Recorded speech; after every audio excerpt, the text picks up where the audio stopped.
जय हिंद प्यारे साथियों। पाकिस्तान की हुई बदनामी और समझौता हो गया फेल। आखिर क्या है ये मुद्दा? आइए बड़ी आसान और साधारण भाषा में इसको समझने की कोशिश करते हैं। मैं आपका दोस्त पवन मोरल पीएम डिफेंस स्टडी पर स्वागत करता हूं। दोस्तों, दो देशों ने मिलकर एक देश पर अटैक किया था। एक तरफ अमेरिका, दूसरी तरफ इजराइल, और इन दोनों ने मिलकर ईरान पर अटैक किया था। लेकिन दोनों देशों के युद्ध को रुकवाने में अहम कदम उठाया था पाकिस्तान ने, और पूरे विश्व में पाकिस्तान के लिए तालियां बजाई गई थी कि पाकिस्तान ने एक बहुत अच्छा काम किया है। मैंने भी आपके लिए कहा था कि पाकिस्तान ने विश्व युद्ध होने से बचा लिया। लेकिन आज ऐसा पाकिस्तान ने क्या कर दिया जिसको लेकर लोग कह रहे हैं कि पाकिस्तान की घोर बेइज्जती हुई है। इसको साधारण भाषा में समझाता हूं आपको। अमेरिका और ईरान के बीच में शांति समझौता होना था, और यह शांति समझौते को रखा गया था पाकिस्तान के इस्लामाबाद में। अमेरिका की तरफ से अमेरिका के वाइस प्रेसिडेंट जेडी वेंस पहुंचे थे, और ईरान की तरफ से ईरान की लोकसभा के अध्यक्ष पहुंचे थे। 21 घंटे तक दोनों देशों के बीच में लगातार बातचीत होती है, लेकिन बातचीत का कोई निष्कर्ष नहीं निकलता है, और यह समझौता पूरी तरह फेल हो जाता है। यहां पर ईरान और अमेरिका एक दूसरे पर आरोप लगाते हैं। ईरान का कहना है कि अमेरिका की कुछ ऐसी मांगे हैं जिसके कारण इस समझौते को पूरी तरह फेल किया जा रहा है। उधर अमेरिका का भी यही कहना है कि ईरान की कुछ ऐसी मांगे हैं जिसकी वजह से इस समझौते को कुछ फेल किया जा रहा है। यानी कि ईरान ने अपनी कुछ मांगे रखी, अमेरिका जिन पर कुछ तो राजी हो जाता है और कुछ को लेकर राजी नहीं होता है। अंत में डिसीजन ये होता है दोस्तों कि इस समझौते को पूरी तरह विफल कर दिया जाता है। यानी पूरी तरह यह समझौता जो होने वाला था, विश्व के लिए एक खुशखबरी लाने वाला था, वही समझौता अब पूरी तरीके से फेल हो गया। दोनों देशों के जो लीडर आए हुए थे, अब वो दोनों देशों के लीडर अपने अपने देश लौट चुके हैं। इस्लामाबाद में जब वार्ता हुई तो जेडी वेंस, जो कि अमेरिका के उपराष्ट्रपति हैं, डोनाल्ड ट्रंप के ये राइट हैंड हैं, इन्होंने कहा नहीं हो सका कोई भी समझौता। हमने ईरान को एक फाइनल ऑफर दे दिया है। अब ये फाइनल ऑफर क्या है, इसको अभी रिलीज नहीं किया गया है। लेकिन इन्होंने जाते टाइम जब इन्होंने अपनी प्रेस कॉन्फ्रेंस की तो इन्होंने ये कहा कि हमने ईरान को अपनी तरफ से एक ऑफर दे दिया है। अब ईरान उसको एक्सेप्ट करता है नहीं, वो ऑफर क्या है इसको अभी रिलीज नहीं किया गया है। अमेरिका के जो उपराष्ट्रपति थे उन्होंने कुछ स्टेटमेंट दिए, मैं आपको एक एक क्लियर करके बताता हूं। अमेरिकी उपराष्ट्रपति जेडी वेंस का कहना है कि अमेरिका और ईरान के बीच में कोई समझौता नहीं हुआ है। उन्होंने कहा है यहां एक बहुत ही आसान प्रस्ताव देकर जा रहा हूं, यह हमारा सबसे अंतिम और सबसे बेस्ट प्रस्ताव है। ईरान इसे स्वीकार करता है या नहीं करता है, लेकिन इन बातों का कोई निष्कर्ष लास्ट में नहीं निकल पाया, क्योंकि दोनों देशों के बीच में लगातार 21 घंटे तक बैठक चलती है। बैठक का कोई निष्कर्ष नहीं निकलता है साथियों। इसी दौरान ईरान ने भी कुछ अपने पॉइंट रखे हैं, और ईरान का एक ऐसा पॉइंट है जो दर्दनाक है, जो सबको इमोशनल कर रहा है, और वो ये है, ईरान का कहना है कि युद्ध के दौरान हमारे 3375 लोग मारे गए हैं, जिसमें 2800 से ज़्यादा पुरुष हैं और 500 से ज़्यादा महिलाएं। दोस्तों, अगर किसी के परिवार में एक व्यक्ति की डेथ हो जाती है और वही व्यक्ति कमाने वाला है तो पूरा परिवार उजड़ जाता है। मेरा मानना यही है। सोचो, जिस घर में से किसी छोटे बच्चे की मां चली जाए तो वो बच्चा अब अपने परिवार को कैसे आगे बढ़ाएगा और कैसे वो बच्चा अपना लालन पोषण करेगा। ये एक बहुत बड़ा सेंसिटिव स्टेटमेंट था जो ईरान की तरफ से दिया गया था। दोस्तों, ईरान की तरफ से एक ऐसा स्टेटमेंट दिया गया जिसने हर व्यक्ति को सोचने पर मजबूर कर दिया। ईरान का कहना है कि हमारे 3375 लोग मारे गए हैं, जिनमें 2800 से ज़्यादा पुरुष हैं और 500 से ज़्यादा महिलाएं। सोचो, अगर किसी परिवार में एक ही व्यक्ति कमाने वाला है और उस व्यक्ति की डेथ हो जाए, उस परिवार का खर्चा कैसे चलेगा, उस घर के बच्चे कैसे पलेंगे, ये एक सोचने वाला मुद्दा है। अमेरिका की तरफ से एक ऐसी मिसाइल गिराई गई थी जो एक जाके स्कूल में गिरती है डायरेक्ट, और वहाँ 160 बच्चियाँ मारी जाती हैं। बच्ची आपकी हो या मेरी हो, सोचो किसी घर की बेटी अगर चली जाए, किसी घर का बेटा चली जाए और उनका एक ही बेटा हो, वो माता पिता अब कैसे रहेंगे। ये एक बड़ा सोचने वाला मुद्दा है साथियों। पाकिस्तान के प्रधानमंत्री शहबाज शरीफ बहुत जोरदार तरीके से और शानदार तरीके से स्वागत करते हैं जब जेडी वेंस पाकिस्तान के इस्लामाबाद पहुंचते हैं। उसके बाद जब ईरान के लोकसभा के अध्यक्ष अपने दस्ते के साथ पाकिस्तान के इस्लामाबाद पहुंचते हैं तो उनका भी शानदार तरीके से स्वागत किया जाता है। दोनों देशों के बीच में बहुत शानदार तरीके से 21 घंटे तक बैठक कराई जाती है, लेकिन कोई निष्कर्ष नहीं निकलता है। दोनों देश अपने अपने घर लौट जाते हैं। पाकिस्तान के इस्लामाबाद को कुछ इस तरीके से सजाया गया था जैसे आप अपने नए मोबाइल को संभाल कर रखते हो, अपनी नई गाड़ी को संभाल कर रखते हो, इस तरीके से उसको सजाया गया था। चारों तरफ सिक्योरिटी, आर्मी, एयरफोर्स, नेवी, हर की व्यवस्था की गई थी। पुलिस, सबको लगाया गया था। बहुत शानदार सिक्योरिटी थी। और पाकिस्तान के इस्लामाबाद का ये वो होटल है जिसका नाम है सरेना होटल, जहां विश्व की एक सबसे बड़ी डील होने वाली थी, लेकिन डील नहीं हो पाई साथियों। पाकिस्तान के इस्लामाबाद को कुछ इस तरीके से सजाया गया था जैसे आप कोई खुशी मना रहे। ये खुशी का समय नहीं था।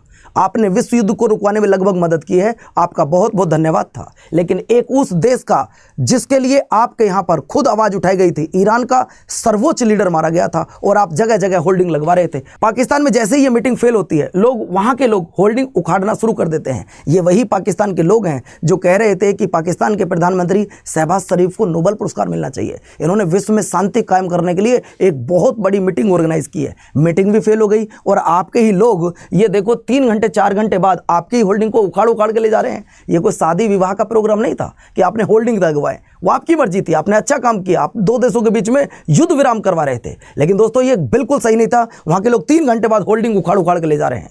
इसके बाद अब दोस्तों आपने अक्सर देखा होगा कि जब भी 2 देशों के बीच में युद्ध होता है, बाद में सीज फायर होता है, तो अक्सर वो सीज फायर टूट जाते हैं। हमारी आर्मी हो या किसी अदर देश की आर्मी हो, आर्मी के अंदर सिर्फ एक ही चीज़ है, अपने देश के लिए मर मिट सकते हैं लेकिन अपने देश पर आंच नहीं आने देंगे। चाहे वो हमारी आर्मी हो, पाकिस्तान की हो, चाहे वो किसी भी देश की आर्मी हो, चाहे अमेरिका की हो, रूस की हो, जापान की हो, जर्मनी की हो, किसी भी देश की आर्मी हो, अपने देश के लिए मर मिट सकते हैं लेकिन अपने देश पर आंच नहीं आने देंगे। ये हर देश की आर्मी इस चीज़ को कहती है।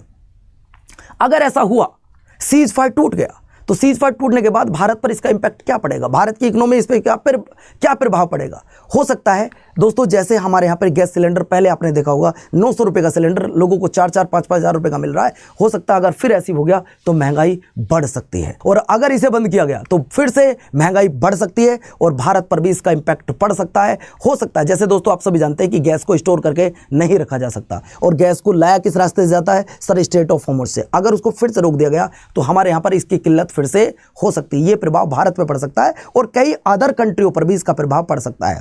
जैसा कि आप सभी को ज्ञात होगा कि ईरान ने स्ट्रेट ऑफ हॉर्मुज़ के आसपास में माइंस लगाए हुए हैं। अब हुआ क्या है, अमेरिका ने 2 जंगी जहाज भेजे। वो 2 जंगी जहाज इसलिए भेजे हैं, पहले तो इस स्ट्रेट ऑफ हॉर्मुज़ को खुलवाओ और इनका काम सिर्फ इतना कि माइंस ढूंढो और उन्हें डिस्ट्रॉय कर दो।